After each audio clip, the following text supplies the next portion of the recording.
Here's what we're talking about in our lineup today on The Now. There's a new version of football for kids, and it's addressing concerns about concussions, how this game is different, and the efforts to expand it across the country. Access to birth control is changing, how more states are getting involved to give people coverage months after the government restricted funding. And a unique way for college kids to save money on rent has them rooming with senior citizens. The benefits this brings to both generations.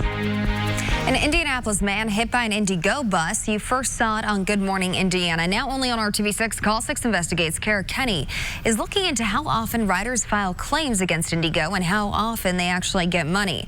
And some of that money is coming from your pockets. Roger Cave was walking to work when an Indigo bus hit him. Surveillance video shows passengers on the bus thrown around, even falling to the floor.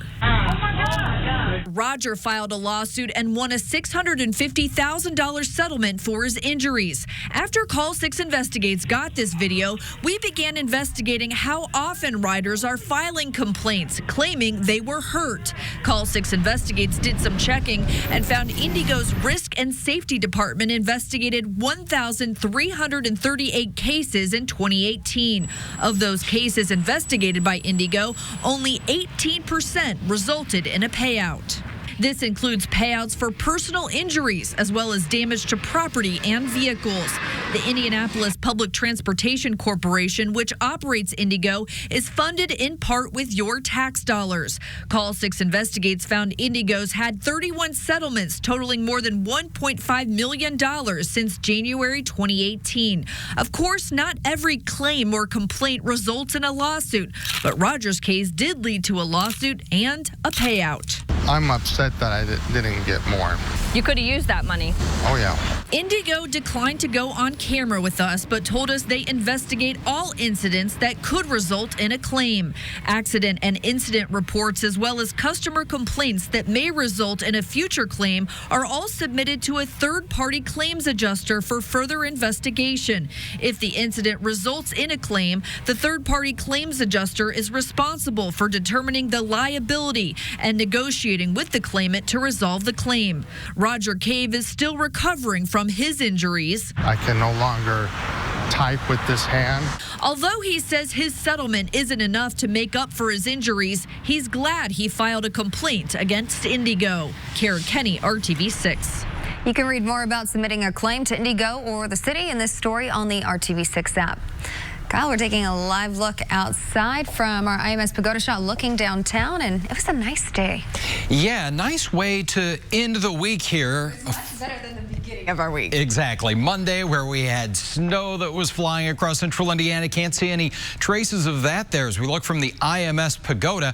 Well, we're getting to that sunset now with temperatures that are generally in the 40s. Northern areas like Kokomo, you're down into the 30s already. 42 in Indy and 43 with some sunshine in Bloomington. But yeah, we're officially getting to that sunset. And here's a look at the satellite and radar. Not expecting any precipitation. You can see this band of clouds, though, that's already moving in around Kokomo, Monticello. That will continue to dive off to the south. So we'll just gradually increase our cloud cover with those temperatures in the lower 30s and upper 20s right on through 10 o'clock. We're at 28 degrees with that north breeze at about 5 to 10 miles per hour. By tomorrow morning, temperatures are into the middle and upper 20s to start off the weekend. Going to be a fairly quiet weekend. We got a chance for a little wintry mix, though, Sunday night. Annie? We've talked about the skyrocketing cost of insulin and people's dangerous and sometimes deadly attempts to ration.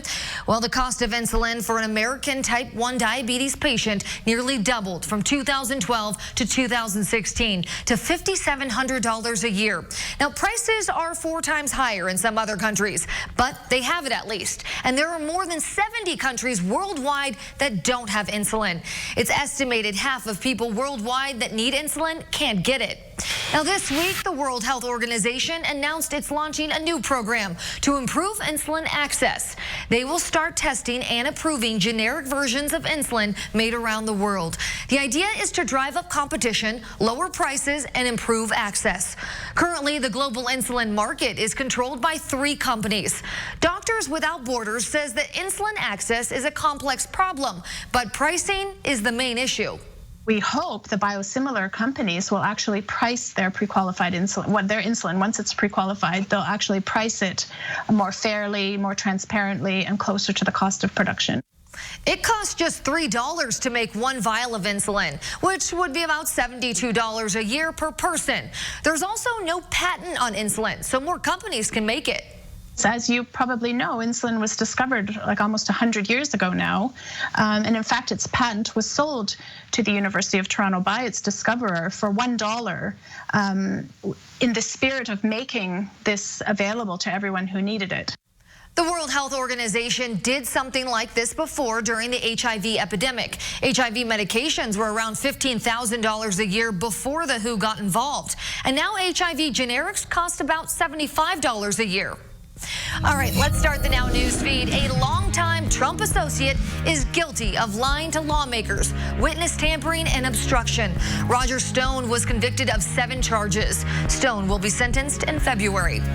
Well, Apple is removing all vaping apps from its App Store. Now, the apps didn't sell vapes on it, but they allowed people to manipulate their products, like altering the lighting. All right, Supreme Court Justice Ruth Bader Ginsburg is back to work. She was dealing with a stomach issue earlier this week. She also missed time last term after having cancerous masses removed from her lung. And ahead in our lineup, more college students are getting unique roommates. I love to listen to their stories, and they're so willing to share. They're like sunshine to us, even when the sun's not shining. We're looking at how seniors and students are both benefiting from living together.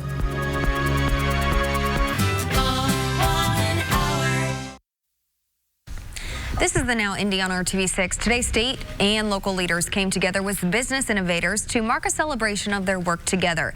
Executives from Infosys held a ceremonial beam signing today at their Indianapolis Technology and Innovation Hub. Infosys is investing millions to establish a U.S. education center here in Indy to train its workers. Governor Eric Holcomb says it's thrilling to see Indiana bring new business to the state. It's common, Mayor, that we get to see throughout the state of Indiana cornfields turn into industry. And it's also equally gratifying and transformational to take a parking lot and transform it into what I really do believe your success and your client's success will be the linchpin. It will determine our destiny. Another goal here for Infosys in building the education center is to increase its Indiana workforce to 3,000 by the end of 2023. Annie. A newly revealed investigation finds that Amazon delivery drivers are under huge pressure. They've caused more than 60 crashes since 2015. ProPublica and BuzzFeed News also found that Amazon often avoids liability in these crashes. The investigation shows Amazon requires 999 out of every 1,000 deliveries make it on time. But the deliveries are usually made by a subcontractor, not Amazon. That makes the subcontractor liable. Well, with some schools like UC Berkeley charging as much as $1,500 a month for student housing, students are getting creative. Students at several schools are renting rooms in retirement homes. The conditions are different at each senior home.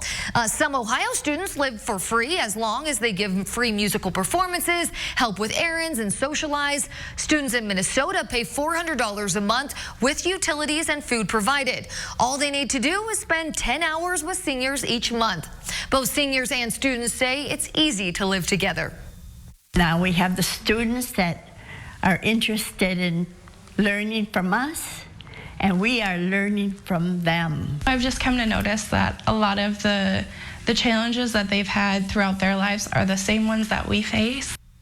This student housing model isn't exclusive to the U.S. Universities in the Netherlands, France, and Spain also have similar programs. Well, back to our lineup ahead, how access to birth control is changing. The new action getting women coverage months after the government restricted funding. Working for you. Checking the Now News feed. Flooding still very serious in Venice, Italy. Water started moving into the historic St. Mark's Basilica. Other areas were forced to close amid the worst flooding in more than 50 years. A Kansas man is warning others after he says his cell phone charger exploded and it wasn't even plugged in. He suffered first and second degree burns. He says it was the MyCharge lithium-ion battery charger from Best Buy. Well, there's a new world record for the longest commercial passenger flight. A Qantas flight landed this morning in Sydney, Australia after coming from England. It was 19 hours and 19 minutes. Well, we're starting to see a wave of action to improve birth control access after the federal government restricted funding to clinics. Just this week in Texas, a network of Christian pregnancy centers said for the first time they would take a step to get funding from Title X to offer contraceptives next year. Wisconsin moved a step closer to allowing pharmacists to prescribe some birth control. And there's even a school district in Boston that voted to make condoms, birth control, and emergency contraceptives available at high schools. Power to Decide, it's an unplanned pregnancy prevention organization, estimates that almost 390 counties nationwide lost money, affecting almost 9 million low-income women. So a woman might walk into a clinic in that county and the doors may still be open, but she may still have to pay, $120 for a depot shot, which for somebody who's just trying to figure out if they have enough money to put gas in their car to get to work is just untenable. And as we mentioned, pharmacists could be able to prescribe birth control in some places.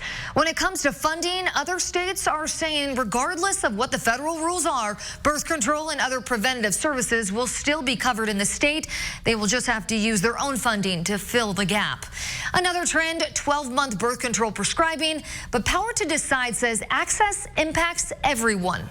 This is not something that we take for granted. It has revolutionized women's ability to achieve their educational and professional goals, to be breadwinners for their family. The group pointed out that even before funding was restricted, there were nearly 20 million women in need living in contraceptive deserts. Those are areas that don't have clinics or don't offer broad birth control options. And welcome back to the Indiana State Fairgrounds. I'm Chief Meteorologist Kevin Gregory. I am alone here for now, but there are a million lights behind me. This is an incredible new light display here in Indianapolis through the 1st. It's called Christmas Nights of Lights. It will take you about 30 to 40 minutes to drive through all these sections. Lots of music. You just tune it in on your car radio. This is a special night because a portion of the proceeds will benefit the 6 Shines On toy drive. First 300 cars through will get an ice scraper. You won't need that anytime soon, as Kyle will tell us here in a second. And you'll also get a voucher for the Fuel game December 14th, which is the night, the teddy bear toss night. And you know how much family fun that is. And all of the teddy bears collected will benefit families in need through the 6 Shines On toy drive. I'll be back at 6 o'clock. We'll start to see the cars motoring through by then. Kyle, back to you. It's quiet here. I can almost hear that music, though, Kevin, with the patterns of the lights back there. And now we're looking from the Salesforce Tower at the State Fairgrounds, and you can see some of those lights getting all ready for people to drive through here a little bit later this evening. Right now, it's 42 degrees. It's a little bit chilly out there, especially once you factor in that northwest breeze. Feels like we're around 36 degrees. Temperature right now, 38 in Lafayette, 39 in Muncie, but lower 40s in Greenwood and Bloomington. Tonight, we're back down into the 20s, so we just can't quite seem to shake this chilly pattern, even though we're going to have a few clouds around the area tonight. And as we plan out your Saturday, we do start off with that cloud cover. Things will improve as we head through the afternoon. We're not anticipating any wet weather here in our Saturday forecast, but a little more sunshine into the afternoon and evening, with those temperatures making their way back into the lower 40s. 43 in Bloomington, 39 in Noblesville, and Muncie coming in right at the 40-degree mark. Average high, that's about 53, 54 degrees, so certainly missing the mark there. Then Sunday, your Colts cast here. If you're heading off to Lucas Oil Stadium, we've got temperatures for tailgating there around 32, right at that freezing mark. So you'll need the layers there, and as we go through the day, we'll increase the clouds with temperatures making their way into the middle 40s. Next few days of your forecast, so it's dry but chilly. May see a little bit of a light mix there Sunday night. Otherwise, no precipitation coming our way, and those highs are going to be in the 40s through early next week. Annie? More than 2 million young people end up in the hospital every year from playing sports. That's according to the CDC's new report on ER visits. It looked at patients between 5 and 24 years old. The majority of patients had been playing football, basketball, cycling, and ice or roller skating. Kids between 10 and 14 are more likely to be prescribed non-opioid pain medication than any other age group. But the number of kids playing tackle football is down after a decade of questions about the long-term effect of concussions. But Kai Beach found there's now a new version of the sport that could ultimately be a game changer.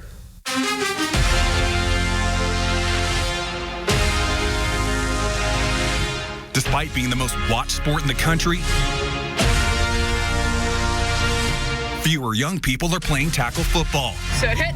And while 7th grader Andrew Eck dreams of playing in the NFL, Yeah, the quarterback and linebacker too. Bridget Ling worries about what the sport can do to Andrew's and her own son's brains. When our oldest son was 8, he was begging us to move on from flag football to play tackle, and we just weren't ready for him to play tackle football at that age.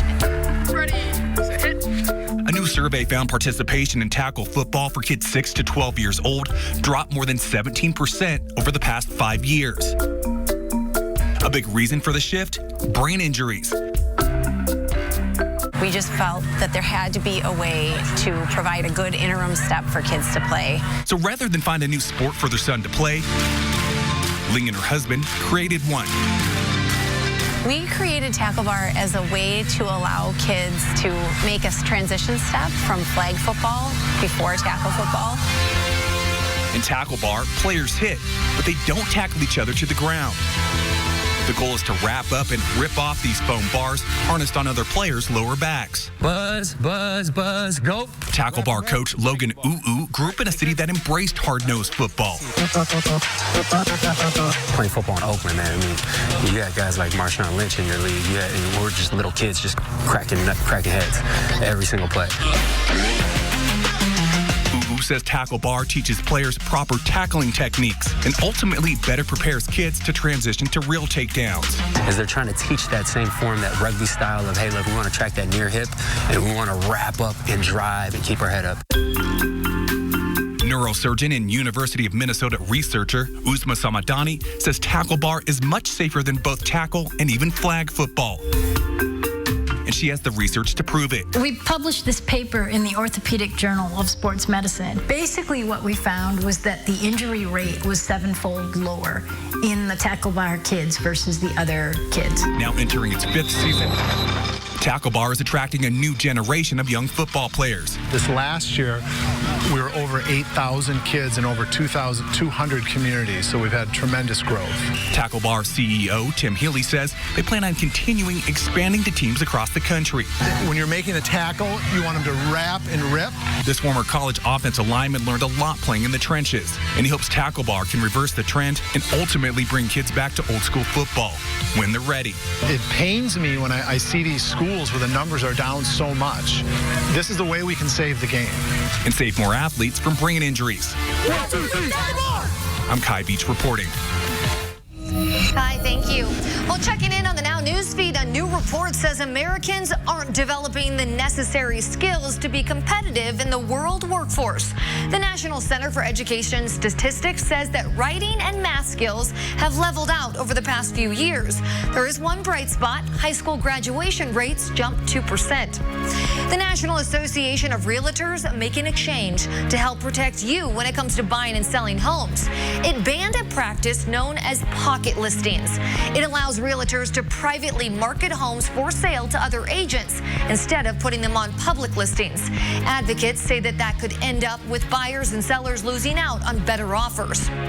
Well, a streak is ending in Key West. It had 233 days straight of high temps in the 80s. Tomorrow, the high is expected to only be 78. Before this record streak, the previous high was 225 days.